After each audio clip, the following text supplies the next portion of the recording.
Chapter 8. Zora vowed never to enter her sister-in-law's loft again, but after getting a call from Charlotte pleading with her to come to the loft because Jane was missing, Zora slipped on a beige sweatshirt, jeans, and tennis shoes and drove to Santa Monica, battling the morning rush hour traffic. An hour later, Zora lugging a carrying case full of crystals and Nag Champa incense sticks, her emergency suitcase, and a ton of guilt for not informing her niece about Jane's abduction. Rang the loft's doorbell.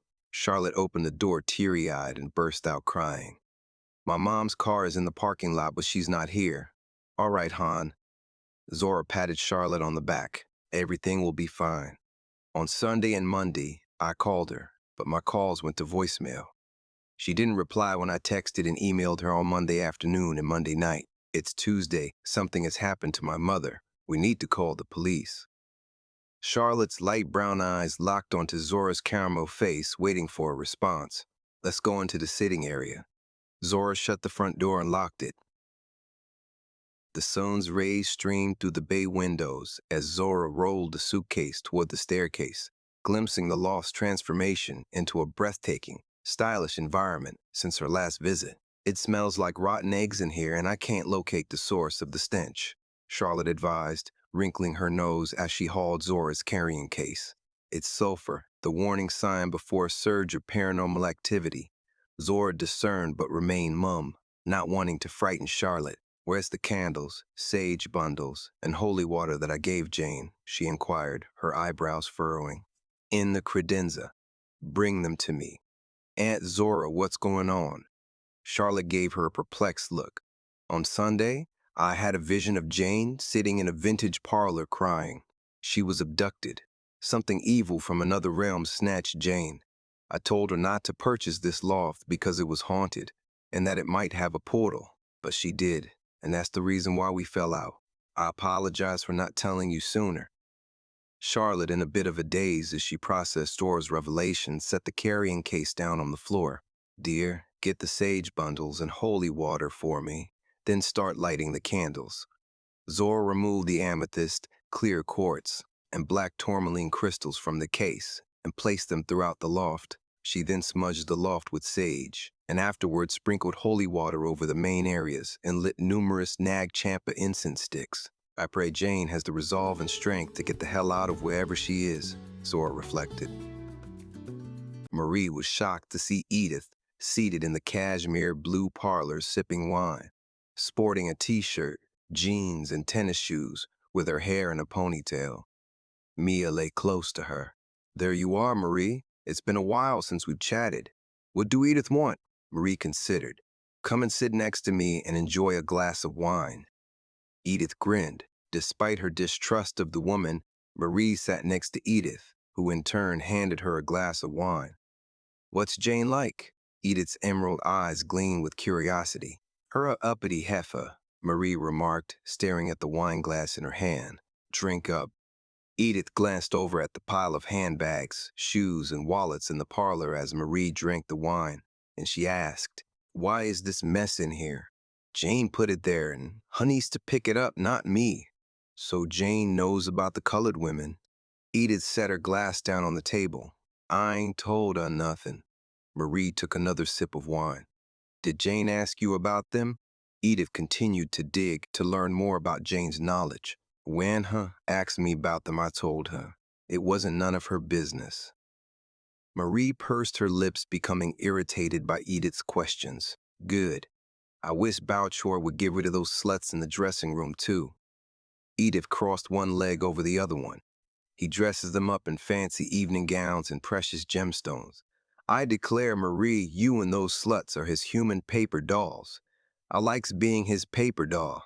It's the best job I ever had," Marie declared, and shortly thereafter said, "I feel dizzy." Marie's gray eyes widened and her eyebrows sprang upward as she realized Edith had added something to her wine. You tricked me." Marie dropped the glass of wine as she tumbled off the chaise onto the rug, and Mia scrambled into the dressing room. "I sure did." Edith laughed, grabbing both of Marie's hands and dragging her body across the parlor into the bedroom. "Now, Bateshort won't bother me about you.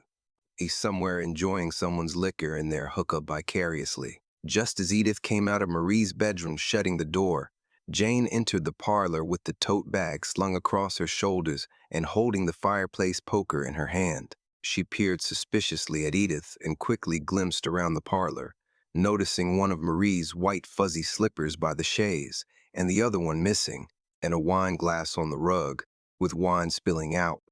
She asked Edith point blank, "Where's Marie? Who cares?" Edith answered, vanishing into thin air. Jane suspected Edith harmed Marie and ran inside her bedroom to check. The scent of gardenias filled the room, decorated with dark turquoise flowery wallpaper. A pink bedspread covered a queen-size bed, and a chest of drawers was in a corner. She eyed a white marble bathroom through a cracked door and spotted Marie's other fluffy white slipper against the closed door, but no Marie.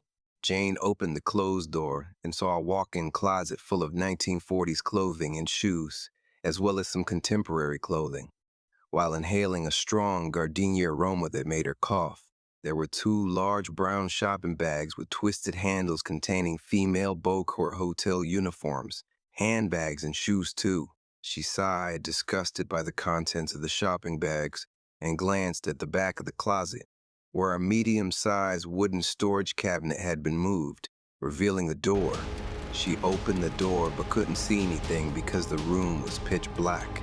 After searching for the light switch and turning it on, she screamed, observing 12 black women lying on a hardwood floor, seemingly in a coma. The room was so quiet that she could hear her own breathing, and it had the same dark turquoise flowery wallpaper as the bedroom. "There's Maury on the last row," Jane murmured. "All the women are wearing shirt dresses except for her, but every last one of them is barefooted. So, this is what happened to the missing women." Jane started coughing again from the gardenia odor that was much stronger than that in the closet. "I better hurry my black ass out of here." Jane set the poker down, quickly pulled out the unused sage bundle from the tote, lit it with a match from her pants pocket, quickly smudged herself, before rapidly smudging the room and the women. She then picked up the fireplace poker, hurried out the area, leaving the closet's back and front doors open, and the bedroom door open. "Even if I get out of this place, Beaucourt will bring me back. Everyone here is part of his collection, his menagerie. He's toast if I can get all the women out this suite and burn this mother down," Jane reflected. Fabric samples, torn pages from Elle Decor and Architectural Digest magazines, and paint swatches were scattered over Edie's workroom as she prepared mock-ups for 3 jobs. She assumed Balcour was too preoccupied with having fun to check in for once. Her cell phone rang and she answered it. "Hello, Edie, it's me, Julian." His voice conveyed a pleasant, down-to-earth warmness instead of its usual businessman's edge. "I passed Julian's acid test, or he wouldn't be calling me," she thought. "Hey, Julian," Edie responded cheerfully, anticipating the purpose of his call. "How about moving to France and living with me?" Julian posed, offering her a brand new world to explore and a much higher standard of living in a matter of seconds. "I'd love to," Edie answered quickly, without any hesitation. "Excellent. My limo will pick you up at 12:30 p.m. Bring an overnight bag," Julian directed. "We're meeting with my attorney to discuss the contractual agreement and the sexual consent contract. Everything is happening so fast. Wealthy men like Julian don't tarry." "Julian, I'll see you then. Bye." Edith's green eyes twinkle with excitement.